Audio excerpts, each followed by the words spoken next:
Hello everyone, welcome back to my channel Nandini's lifestyle.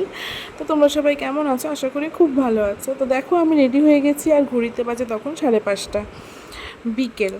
আর দেখো, আমি বাইরে যাচ্ছি কারণ ওই দিনের ওয়েদারটা এতটা বাজে ছিল যে কি বলবো, থেকে থেকেই খালি বৃষ্টি আর বৃষ্টি হচ্ছিলো। যেহেতু শ্রাবণ মাস, বৃষ্টি তো হবেই। তো দেখে মনটা একটু খারাপ লাগলো, কারণ বৃষ্টি হলে তো বেরোতে পারবো না, কারণ ভিজে ভিজে কোথাও যাওয়া সম্ভব না।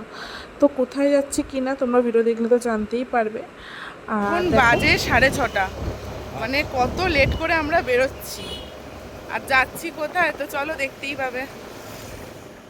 আমাদের বাড়ির কাছাকাছি পড়ে বাবুঘাট, তো সেই ঘাটটাই আমরা পার হয়ে যাই। আর দেখো ঘাটটা কি সুন্দর করে সাজানো, মানে এতটা সুন্দর করে সাজানো যে কি বলবো, আমি অন্য কোনো ঘাট দেখিনি এত সুন্দর করে সাজানো। আর এই বাবুঘাট পার হলেই হচ্ছে ইচ্ছাপুর। তো তোমরা দেখতে পারবে, দেখো ইচ্ছাপুর লেখা রয়েছে। তো আমরা যাচ্ছি কোথায় জানো? গেস করো, গেস করো। তো চলো আমি বলে দিই, আমরা গেছিলাম দাদা বৌদিতে। আর হঠাৎ প্ল্যানিং হলো, সুমন আমাকে বললো যে দাদা বৌদি যাবে হঠাৎ, তো সেই জন্যেই যাওয়া, হুট করে আমরা গেছি, ওই জন্য অত লেট হয়েছে। তো দেখো, ফার্স্টে আমরা নিয়েছি fish fry, diamond fish fry, যেটা খেতে মারাত্মক ভালো ছিল। আর দাদা বৌদিতে গেলে আমরা ফিশ ফ্রাই খাবো, এতটা সুন্দর আর এতটা ফ্রেশ মাছটা থাকে ভেতরে, জাস্ট কিছু বলার নেই। তোমরা যারা যারা যাও তারা তো আই থিঙ্ক ট্রাই করো, সবাই বেশিরভাগ লোকই ট্রাই করে এই ফিশ ফ্রাইটা ফার্স্টে। তো আমরাও খেয়েছিলাম। তো কী বলো তো, মাঝে মাঝে বরের সাথে দূরে কোথাও ঘুরতে গিয়ে ডিনার করলে বেশ ভালোই লাগে। যদিও বা আমরা পৌঁছেছিলাম 7:30টার সময়, কিন্তু ওখান দিয়ে খেয়ে আসার পর বাড়িতে আমরা কিছুই খেতে পারিনি, কারণ এতটা পরিমাণে থাকে। আর দেখো, এই যে বিরিয়ানি চলে এসেছে। আর আমরা গেলে অবশ্যই চিকেন তো কোনো দিনই খাবো না, খাবো হচ্ছে মাটন, যেহেতু মাটনই খেতে যাচ্ছি অত দূরে। চিকেন তো আমাদের এখানে ঢেলে ঢেলে পাওয়া যায়, কিন্তু এই কোয়ালিটির মাটন আমাদের এখানে কোথাও পাওয়া যায় না। তো সেই জন্যই দাদা বৌদিতে যাওয়া। আর দাদা বৌদির কোয়ালিটি নিয়ে কী বলবো, যারা যারা গেছে তারা তো জানোই কোয়ালিটি কিরম, সেটা নিয়ে আমার কিছু বলার নেই। আর বিরিয়ানি খেতে খেতে দেখো চলে এসছে চিকেন চাপ। আর আমি মাটন বিরিয়ানিটাই খেতে পাচ্ছিলাম না, আর আমার বর চিকেন চাপ অর্ডার দিয়েছে। আর এই পিসগুলো ছোটো ছোটো ছিল, তাই 2 পিস ছিল। আর দেখো মাটনের কোয়ালিটিটা এত জুসি, এত মানে কী বলবো, সফট, জাস্ট কিছু বলার নেই। সিরিয়াসলি বলছি, আমি এত জায়গায় বিরিয়ানি খেয়েছি, দাদা বৌদির মতন মাটনের কোয়ালিটি আমি কোথাও পাইনি।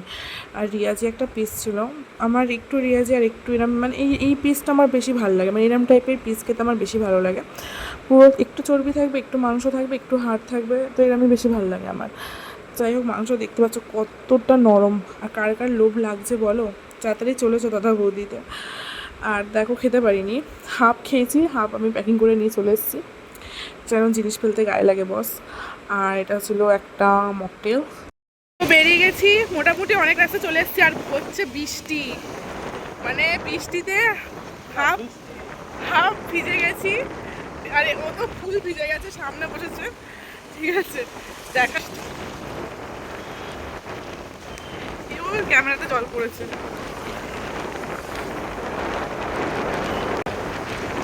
আমার হেভি লাগে বৃষ্টিতে ভিজে, যখন প্রেম করতাম তখন বৃষ্টিতে ভিজে ভিজে ঘুরতাম, আর এই বিয়ের পরে মনে হয় এরকম ঘুরছি, আমার তো বেশ লাগছে। চলে এসছি, মুখ ফুক ধুলাম, ফ্রেশ হলাম। এই যে মেয়ে, ও এখন ওর মানে ওর সব হাবি জাবি খেলনা এগুলো নিয়ে খেলবে। শোনা, ও মা, তোমাকে আমি নিয়ে যাইনি? ও নিয়ে যাইনি তোমাকে? তোমাকে নিয়ে যাইনি? না, না নিয়ে যাইনি, না। তুমি বলো তোমাকে নিয়ে যাবো মা, বাইরের ওয়েদার ভালো ছিল না, বৃষ্টি যখন তখন নামবে। আজকে মঙ্গলবার, তো আমি একটু শনিবার মঙ্গলবারটা মানি, ঠিক আছে, আমার মেয়ের জন্য। মানে আমার মেয়েকে নিয়ে আমি কোথাও বেরোই না, আমি বেরোই বাট আমার মেয়েকে নিয়ে কোথাও বেরোই না। ও টাটা, দেখা দেখা হচ্ছে নেক্সট ব্লগে। টাটা, টাটা কোথাও, টাটা কোথাও।